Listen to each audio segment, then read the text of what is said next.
No debat, bodo amat, tapi perempuan tidak boleh bekerja keras. Perempuan boleh bekerja tapi bukan survival. Dan perempuan tidak berkewajiban untuk melakukan house chores.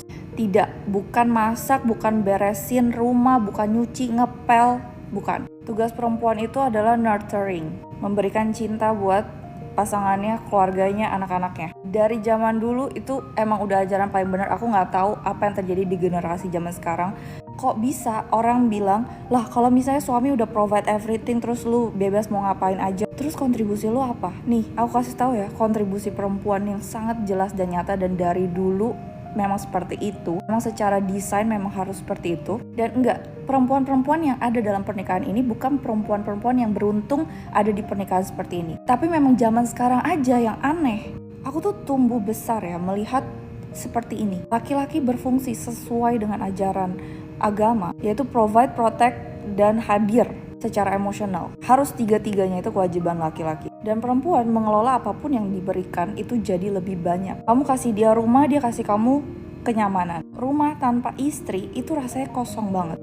Kamu perhatiin deh, laki-laki yang memang udah berfungsi ya, tiga-tiganya tadi, itu kalau di rumah gak ada istrinya, dia tuh linglung, bingung gitu. Dia butuh ada istrinya di rumah itu, even istrinya tidak di sebelah dia, tidak nemenin dia, tidak melayani dia. Tapi saat ada istrinya di rumah, dia merasakan energi ada istrinya di situ. Dia ngerasa tenang, dia ngerasa dia di rumah.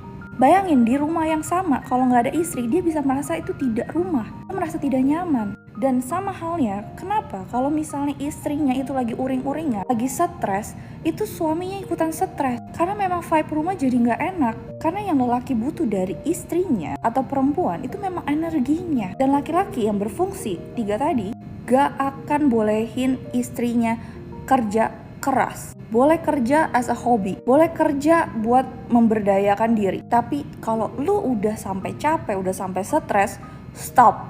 Kenapa? Karena ini mempengaruhi mereka. Saat mereka nggak nyaman, mereka juga jadi nggak bisa cari uang lebih banyak lagi. Mereka juga jadi tidak bisa berfungsi gitu. Karena yang mereka butuhkan memang energi feminim itu dari perempuan. Yang bikin mereka bisa menghasilkan uang jauh lebih banyak. Yang bikin mereka jauh lebih sukses. Dan kalau kalian tahu yang dikorbankan dari perempuan tuh apa? Yaitu impiannya. Bukan berarti dia jadi gak bisa punya mimpi sama sekali, tapi mereka mengorbankan dahulu mimpinya. Jadi misalnya harusnya dia udah bisa punya uang 10M. Dia pelan-pelan tuh 10M-nya nanti pas dia umur 60 misalnya. Perempuan-perempuan yang mikir, oh gue cari uang yang banyak aja jadi gue gak butuh laki-laki. Pertanyaannya cuma, who hurt you?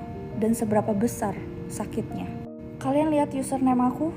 Ya karena aku dari kecil itu jadi feminim, terus tiba-tiba aku jadi maskulin, terus sekarang aku balik lagi jadi feminim. Karena aku tahu perempuan tidak didesain untuk ada di survival mode. Karena saat perempuan ada di survival mode, dia jadi maskulin, dan saat dia maskulin, dia attract cowok-cowok feminim. Dimana cowok-cowok itu tidak berfungsi sebagai laki-laki, sesuai dia diciptakan oleh Tuhan. And ya, ini bukan hal aneh dan hal baru. Ini dari dulu udah seperti itu. Aku tuh growing up di lingkungan yang seperti itu ya. Memang aku sempat ke brainwash untuk jadi perempuan yang hyper independence gitu, yang ngerasa gue punya uang yang banyak aja jadi gue nggak butuh laki-laki. Padahal salah banget mindsetnya. Karena laki-laki yang berfungsi itu masih banyak banget di luar sana. Dan laki-laki yang berfungsi itu tidak merasa beban melakukan itu semua karena itu memang diri dia.